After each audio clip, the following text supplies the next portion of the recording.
Daniel was into video games, hanging out with his friends, and music. He cites his mother and JC's father, Orient Pearl vocalist Naldi Padilla, whom he calls Daddy, as his influence. Nanay ko kasi bata pa lang ako, puro siya music eh. Mas lumaki pa ako kay Daddy, puro din usapang rockstar, si Daddy, di ba yung Daddy ni JC, puro rockstar sila. So parang ako na-adapt ko. It was in 2010 when JC and Daniel formed Parking 5, named after the place where they used to hang out in his old neighborhood. Nakilala ko to. Si Zedric. Tapos parang medyo matagal namin magkakilala na parang nagigitara ako. Tapos sabi niya, ay ayos yun. Tapos siya rin, influence siya ng rock. So sabi ko, gawa kami yung banda. Tapos yun, nakilala to. Siya yung sumunod. Tapos si Kuya sumali. Dati nga, hindi ko na ipagpalit yung school sa band eh. Hindi na ako nag-aaral. Inaaral ko na lang mga chords eh. Kasi talagang grabe, gusto ko na lang mag-banda eh. Gusto ko maging buhay rockstar eh. Sarap maging rockstar talaga. Kuya kasi bawat niya papakilala ng player kasi talaga yung gusto niya. Music. Muntik na siya hindi mag-artista para sa band. But it was when Daniel was 14 that a family friend came calling. Kasi si Tito Douglas Quijano ang talagang manager niya. When Daniel was 1 year old, nakita siya ni Tito Dogs. So sabi Tito Dogs, pag 14 yan, ako na ang bahala dyan.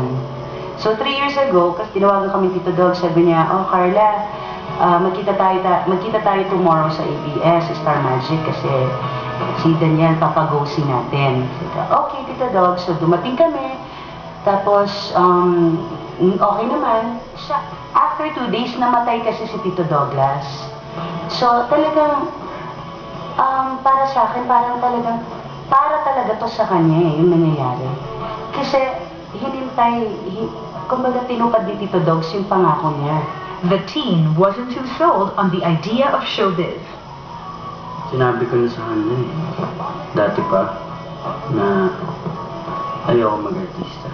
Kumbaga sa mga paglabas-labas, kasama kaibigan, banding sa kanila na habang ako nagtitaping, sila nakatambay sa kalye, di ba, ganun. Parang nakaingit lang minsan. Kasi ang gusto niya talaga, maging musician. Nag-aaway sila ni Mama kasi ayaw niya talaga mag-artista. Pero sinabi ko na lang sa kanya, makatulong din mali pag sumikat ka. Mas madali tayong maka-boost ng fame para sa band.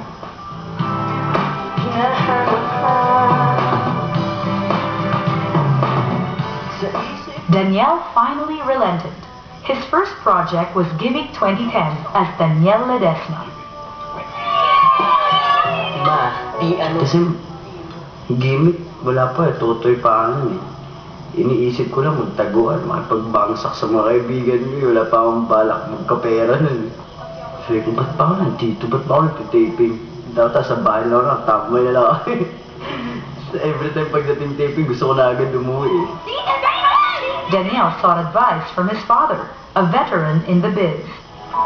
Sabi ko na namang masama na mag-artista na. Kailangan nga lang asa puso mo. Hindi pwedeng dahil gusto ni mama mo, gusto ko, papasok ka sa showbiz. Mali yun. Sabi ko, kailangan pag pinasok mo, kailangan pusuin mo yan. No, siyempre ano siya nun high school, second year yata siya, yung first time. So yun, tumatawag sa akin. Sabi niya, pa, ayoko ka na. Mag-aaral na lang ako. Di siyempre ako pabor. Gusto ko kasi mag-aaral sila especially mga lalaki. Carla would always remind him that unlike a lot of dreamers, Daniel had the easy way in. Fed sa'yo to. Ang daming pumipila na sa ilalim ng araw para lang makapasok. Ikaw, dire-diretso tayo. Kumbaga naka-VIP pass ka. Diba? Wala talaga siyang kahirap-hirap. Dahil nandyan ako, nandyan ang tatay niya, family ng tatay niya, na Padilla, from showbiz talaga. So, naging madali sa kanya lahat.